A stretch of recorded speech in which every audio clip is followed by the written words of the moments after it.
the CASI program of the USAID, which is a flagship program for comprehensive action for climate change initiative, started 2 years ago, and in its original version, now it is transitioning to a new version with APT Associates taking the leadership, in which several partners are playing the role. IFPRI is one of them, AICA is another one, RENAPRI is another partner from Africa, and we have Academia 2063 as another partner from Africa.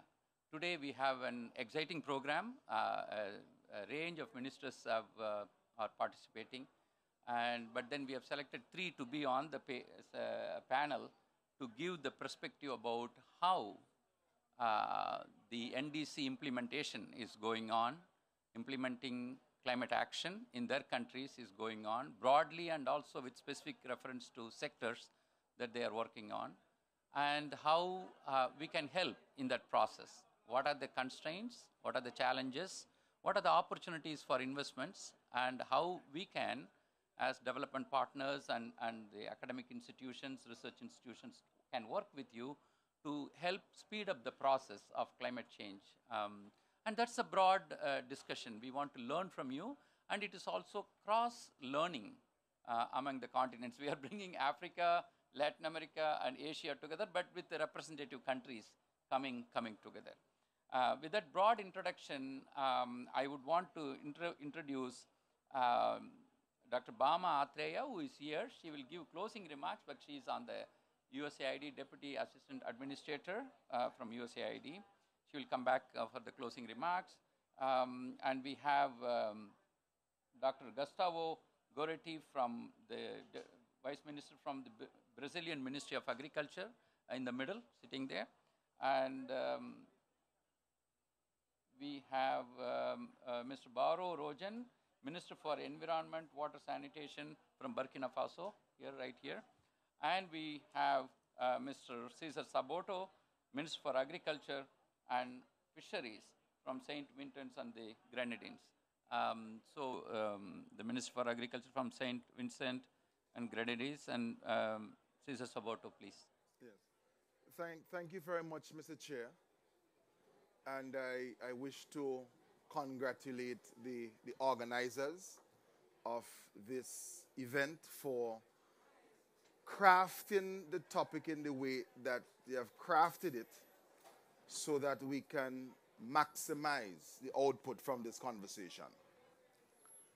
I want to begin not from the conversation of the impact of climate change, but to posit that our quest to address issues of climate change comes against a backdrop of other issues that we are grappling with as developing countries, which would establish the platform and determine the successes or failures that we are going to experience as we pursue or fight to grapple with the vagaries of climate change. It is passing strange that in the climate change conversation, that some persons want to divorce it from the conversation of reparatory justice. Some persons want to divorce this conversation from the fact that developing countries are, for the most part, the producers of raw material. This raw material is processed by first world countries, and the margins of profits are so small in developing countries that when we speak about financing climate action from within, it is going to be extremely difficult. We're also doing this in a world where we are just recovering from the impacts of the COVID-19 pandemic and the major disruptions in the supply chains in our countries. In my country, for example, St. Vincent and the Grenadines, we saw inactivity in approximately 60% of our producers, because we are very tourism oriented. And those farmers who produced for the tourism sector were not able to pursue their trade to produce for the tourists. And they are still grappling with that recovery. We are also fighting the vagaries of climate change against a backdrop where there are significant increases in the price for feed and for fertilizer. So I just want to, by way of introduction, to give a very holistic appreciation that we are fighting for climate justice, we are fighting for blue justice, and we are also fighting for reparatory justice. And that's the world that most developing countries, that we are grappling with all of these issues at the same time. In St. Vincent and the Grenadines, we are in the path of hurricanes. And in 2010, we had the destruction of 98% of our banana cultivation. And just before I go into some of the responses, I want to note that there is a very quiet side of the impact of climate change, and an area that I think that climate action should address, and it's the social side. We have witnessed in many developing countries, because of the vagaries of climate change, not only a reduction in production, but migration. You're seeing where families are disintegrating because fathers have to leave their countries to go to other lands to seek jobs. And that is only one. It is also having a serious impact on social stratification and the division of labor and the relationship between the owners of the factors of production and those who sell their labor to the owners of the factors of production. In my country, we are going to have a national budget in January of 2024.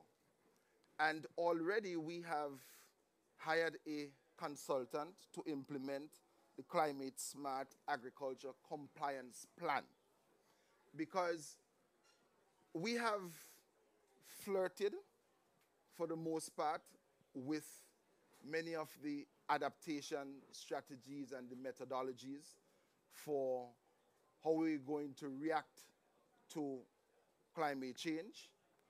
But in terms of getting past the statement at the political level and to restructure the restructuring of our extension services, ensuring that our germplasms are developed to the extent that when we have droughts, 3 years ago we had the harshest drought that we have ever experienced in 50 years.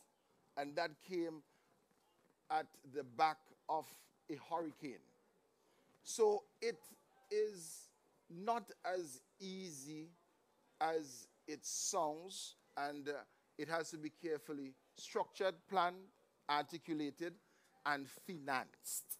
It's very important that we organize the financing, and it cannot be something that we have as a sideshow where we leave it up to NGOs and community-based organizations, or we have it as just a unit in a ministry. The entire nomenclature of our methodology for food production has to change and must become climate change compliant. I would rest here because I think that it is where I wanted to introduce the issues. Yeah, Thanks. yeah, the way it is. And let's come to your country. Tourism is the major income earner, but how do you bring the climate change, and how do you work with that? In the case of St. Vincent and the Grenadines, our population is 100,000 persons, and we are 150 square miles. We have 10,000 registered farmers, and the main income earner is tourism. On such a small landscape, it is quite natural that there will be significant interconnectivities between tourism infrastructure, agriculture, and energy. And what we have noticed is that whenever we are impacted by climate-triggered natural disasters, that, for example, one of the first respondents would have to be the Minister of Infrastructure because the roads are blocked. You don't have access to your farms. Then the central irrigation grid that we have for the farms, whenever you have the massive floodings, they are destroyed. So when we speak about the interconnectivity from the impact standpoint, then the policymaker has to now juxtapose which ministry takes the lead. And in our case as well, the Ministry of Environment takes the lead. But in taking the lead, sometimes very important subsectors are left behind. And it happens in every country. For example, you have some of the highest spending is done on infrastructural repairs, repairing the bridges, because the bridges are not only used by the farmers, they're used by the students, they're used by the general public. And sometimes what we also notice that it's not until a gestation period that you really have the farmers really benefiting from the assistance that is coming from the climate action platform. We were able in St. Vincent and the Grenadines to establish a contingency fund that is triggered whenever we have a natural disaster. And that definitely has created an important impact because we now have the capacity to respond and to respond quickly because the fund is there. And it is triggered only by climate change disasters. Thank you so much. Yeah, it's already clear that it's a multi-sectoral problem, multi-sectoral action is needed, and how to bring the multi-sectoral actors and players together to close it. Yeah, okay. We'll take a couple of more questions. I'm just going to ask a quick general question. Please. As a very practical matter, how do you view your relationship with the National Designated Authority for the GCF? Because I found that agriculture tends to be underrepresented amongst the NDAs, the National Designated Authority. So what has been your experience? Can you take that? What has been your experience? And a particular sector like agriculture is underrepresented in the broader context of climate action. Well, not only my experience as a minister, but the way that it is structured, the representation at COP answers the question. Ministers of agriculture and agriculture is not seen as mainstream. And it is really, or gathering here as ministers of agriculture is really a call to action. And this could be because of many different reasons.